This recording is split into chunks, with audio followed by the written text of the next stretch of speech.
Muito bem, pessoal. Então agora vamos conversar um pouquinho sobre a pesquisa, né? A gente já escolheu o nosso tema e olha só, é bem comum que ao longo da tua pesquisa você possa até ter uma ou outra ideia de assunto que você não tinha tido, algo que você quer acrescentar e às vezes até algo que você quer enfocar, quer que seja o ponto central da tua pesquisa, isso pode acontecer. Mas a gente já escolheu o tema, né? Vamos tentar ser bastante fiel a ele. A gente vai partir então para a pesquisa agora. O primeiro ponto que eu quero falar com você é o seguinte: existe uma confusão aqui entre tema e pesquisa. Como assim? A gente pode ter um tema que envolva pesquisa de mais de uma fonte, apesar de ser um tema voltado a uma delas. Como assim? A gente falou, pessoal, né? A gente falou que eu tenho três propostas de escolha de tema para vocês: ou uma novidade legislativa, ou um instituto legislativo, ou um tema jurisprudencial, ou um instituto, que a gente vai partir principalmente da doutrina e também da jurisprudência. Mas eu já avisei para vocês que qualquer um desses temas, a gente, em geral, vai ter uma abordagem doutrinária e jurisprudencial. Eu não quero que isso aqui se torne uma pedra no teu pé, não, tá? Ou que seja algum problema na tua vida. Não é nada disso. Na verdade, isso aqui vai te facilitar. Quanto mais pesquisa você tiver, quanto mais fonte de pesquisa, tá? Não necessariamente quanto mais tempo de pesquisa, quanto mais exauriente isso for, não é nem a ideia, a gente já falou. Mas quanto mais fontes de pesquisa você tiver, mais assunto você vai ter para expor. Lembrando sempre, pessoal, vocês não precisam ter medo de fazer uma abordagem ou uma pesquisa um pouquinho maior, olhar mais uma fonte e achar que isso vai te complicar. Não necessariamente. Porque lembra, a função do teu TCC é expor o estado de arte. Você está com o estado de arte numa tela, do lado dela, você está com o teu arquivo no Word e você vai escrevendo, você vai resumindo. Tranquilo? Então, essa é uma primeira alerta para vocês. Qualquer tema é razoável, né?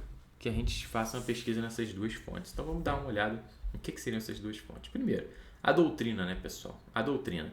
A primeira grande fonte é, sem sombra de dúvidas, a doutrina. E o que se entende por doutrina para fins aqui da nossa pesquisa, do nosso TCC? O que eu tenho que ler de doutrina, né? Pra gente também não se perder aqui, achar que vai escrever baseado em Pontes de Miranda. Isso é loucura no nível de TCC, tá bom? Primeiro, pessoal, a gente vai precisar montar uma bibliografia, tá? Essa bibliografia, ela não necessariamente vai ter que ser formada antes de você começar a escrever. Não necessariamente mesmo. Eu recomendo que você, inclusive, tá? Faça da seguinte forma a bibliografia.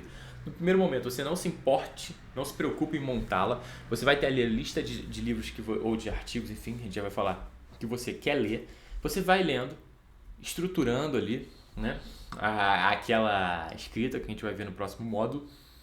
E depois que você escreveu todo o TCC, você vai em todas essas notas de rodapé e copia ali e coloca na bibliografia, em ordem, tá bom? Com isso, você vai estar montando a sua bibliografia. Então não é para você montar primeiro a bibliografia e depois pesquisar. Não precisa desse processo formalmente, não precisa disso, tá bom?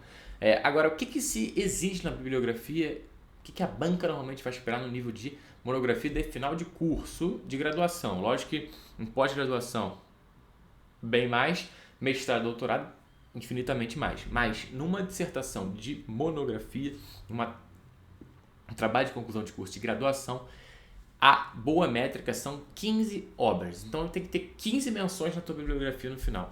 Isso vai envolver livros, dos quais você lê um trecho, artigos, tá? Isso tem que compor essas 15 obras aí. Não precisa se preocupar tanto, parece que é muito, mas não é. Qualquer que seja o seu tema, você vai conseguir encontrar essas obras, em primeiro lugar, porque a gente tem uma aula só sobre isso. E, além disso, você pode citar obras que você, eventualmente, ou só leu e sequer citou expressamente, o que eu considero uma burrice estratégica, porque se você leu, ainda que seja uma citação indireta, vale sempre a pena você colocar aquilo no teu trabalho, tá bom? Para mostrar que aquilo ali tem um embasamento, ainda que seja indireto. A gente vai ver como é que isso funciona. E também aqueles temas que aqueles artigos que você leu, aquele livro que você leu, ele pegou só um trecho, não teve problema nenhum. Isso vai para a tua bibliografia. Então não é que você vai ter que ler 15 livros completos, 15 vezes aquele material, 15 artigos diferentes, nem sempre, tranquilo? Então, uma boa métrica são esses 15 itens na bibliografia. Só para se medirem, né, alguma medida nesse primeiro momento. Beleza. Depois, primeira fonte doutrinária são os livros, tá? Livros. Não precisa ter nenhum medo, não é nenhum bicho de sete cabeças. Que livros seriam esses? Olha, tanto manuais daquela matéria, manuais, como cursos, como monografias. Como assim? Ó, manual e curso são aqueles livros que normalmente são intitulados mesmo manual, curso. Manual, a ideia é normalmente de um único volume que trata de uma matéria. Tenta ser bastante completo em um único volume, também sintético. Cursos normalmente são estruturados em vários volumes daquela matéria, portanto mais extensos. E aí para tua monografia, como você vai pegar um tema específico, normalmente o curso vai ser melhor, porque você vai pegar só um trecho do curso, tá?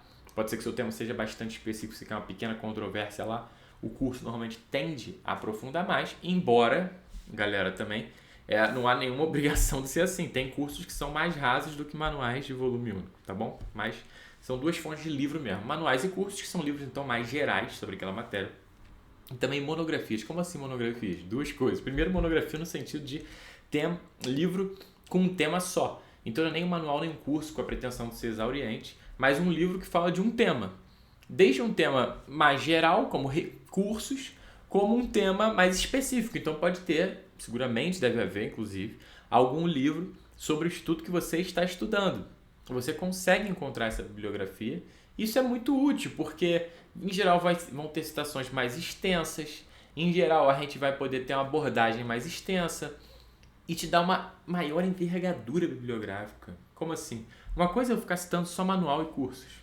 Embora hoje em dia tenha manuais e cursos ótimos, que no fundo é como se fosse um monte de monografia, um monte de livros sobre temas específicos juntos, portanto excelente, você citar um livro que você consultou sobre aquele assunto específico, ou algo mais aproximado do teu assunto, é muito mais elegante, mostra uma pesquisa maior, beleza?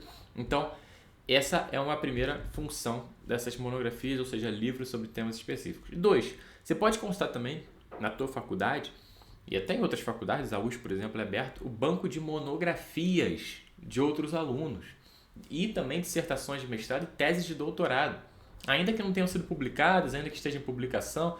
Tem muita gente que escreve e não publica, como livro. Tem gente que até publica, mas demora, tá? Às vezes publica modificado. Então você consegue encontrar esses bancos de dissertação, de teses e mesmo de monografias de graduação pós em várias faculdades, tá? Na internet. Isso é bom também, mostra uma pesquisa muito mais específica e facilita muito mais você a citar, encontrar material maior, mais volumoso, para você se inspirar e para você citar. Então, isso é excelente. Então, eu recomendo também que vocês vão além dos cursos dos manuais. Isso é uma conclamação de vários membros de banca, embora, de novo, eu tenho certeza que, dependendo do tema, muitos manuais e cursos vão ser suficientes. E aí você pode partir para outra abordagem.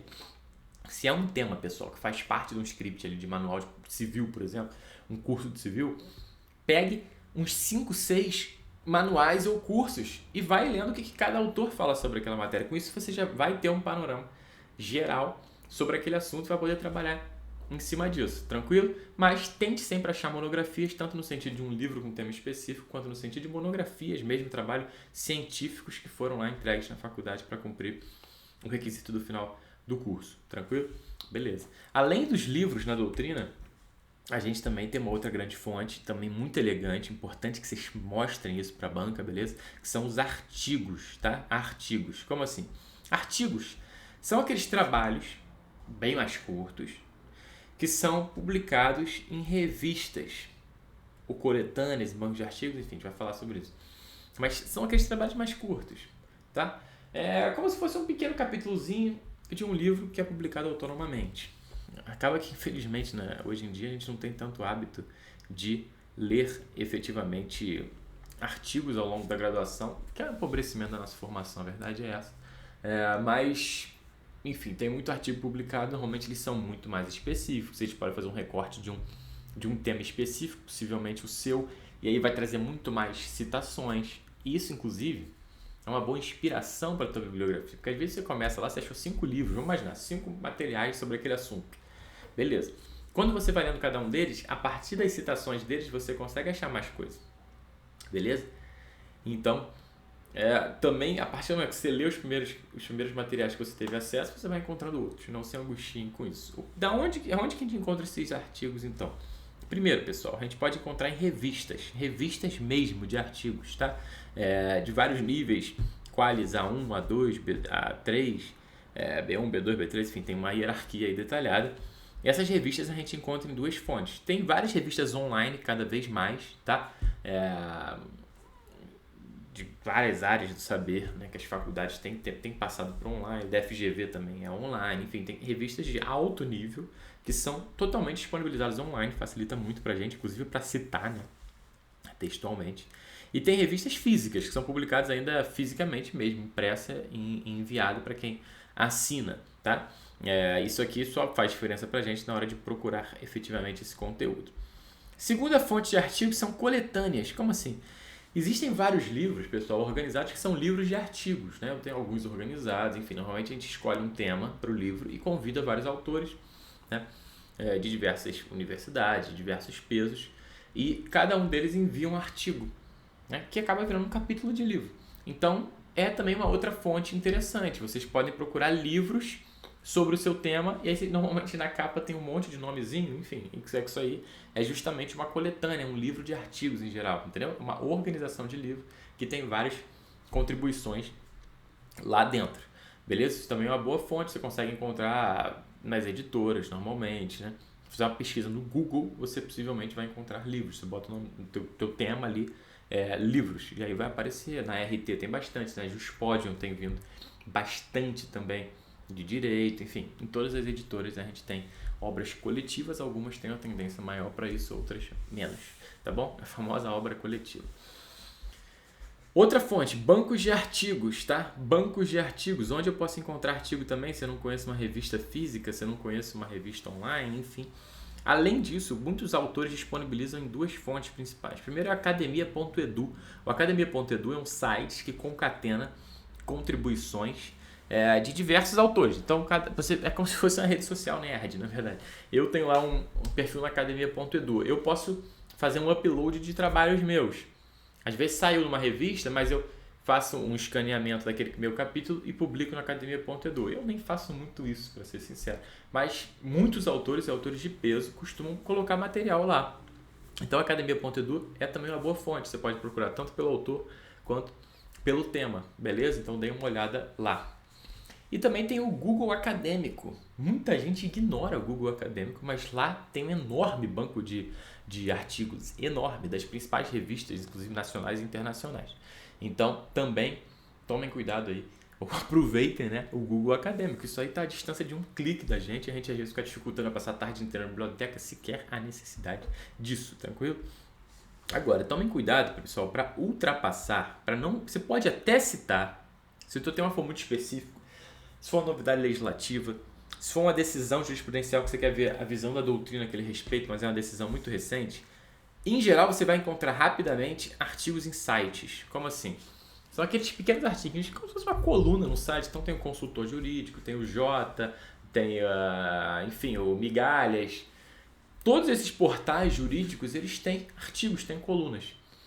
Isso até, pessoal, pode ser até inserido no Lattes, porque tem ISBN e tal, mas eu apenas citaria esses em duas circunstâncias. Primeira circunstância, não tem nada comentando publicado em artigo, revista ou um livro a esse respeito ainda. Então, uma novidade legislativa muito recente, uma decisão que você quer comentar muito recente, um instituto muito recente, beleza, pode utilizar.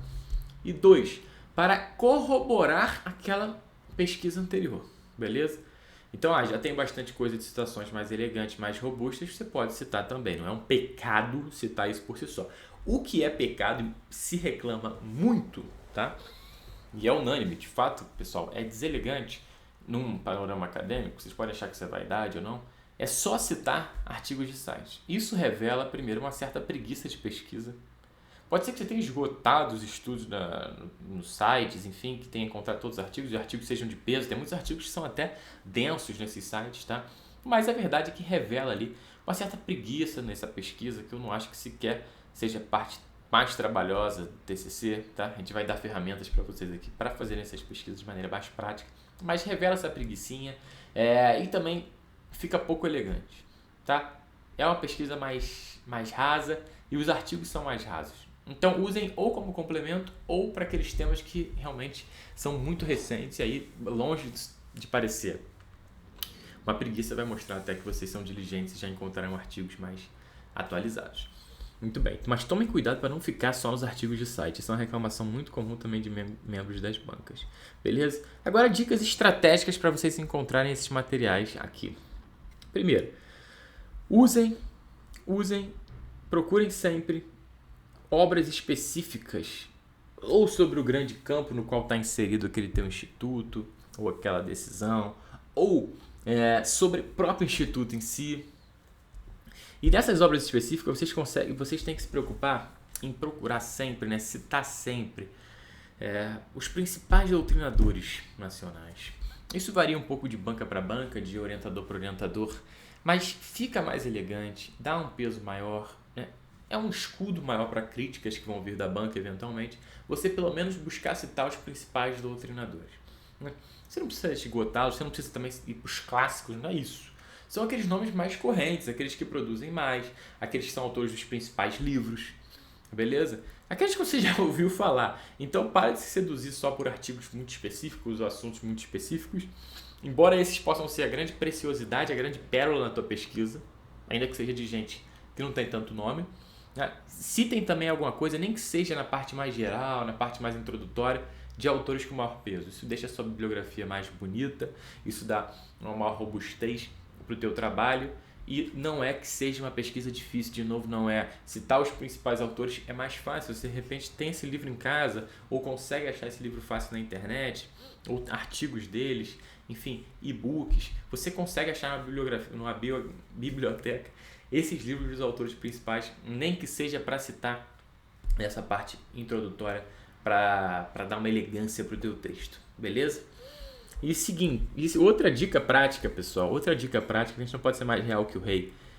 Procura sempre se o teu orientador tem algo escrito sobre aquilo, e a banca, né? Busca perguntar para o orientador, professor, quem que o senhor pensa em chamar para a banca, para eu poder também fazer uma pesquisa baseada nisso, nos gostos e mesmo nos textos daquele professor. E aí você consegue, além de citar teu orientador e quem ele gosta, né? Vamos ser bem prático, que é quem ele cita, você pode também procurar aqueles outros professores da banca e buscar trabalhos deles e também prestigiar os autores que eles citam, aqueles que foram professores deles, enfim. Ninguém fica mais feliz do que quando recebe um trabalho em que é citado, em que são citados seus textos, são citados os seus professores, beleza? Então é uma dica bem prática para vocês, se tiverem com pouco tempo, foquem nisso, porque o custo-benefício é tremendo. E se não tiverem com pouco tempo, coloquem isso como uma cerejinha do bolo, que certamente vai render risos na hora da banca e pontos. Tranquilo? Esses são os principais parâmetros doutrinários de pesquisa, pessoal.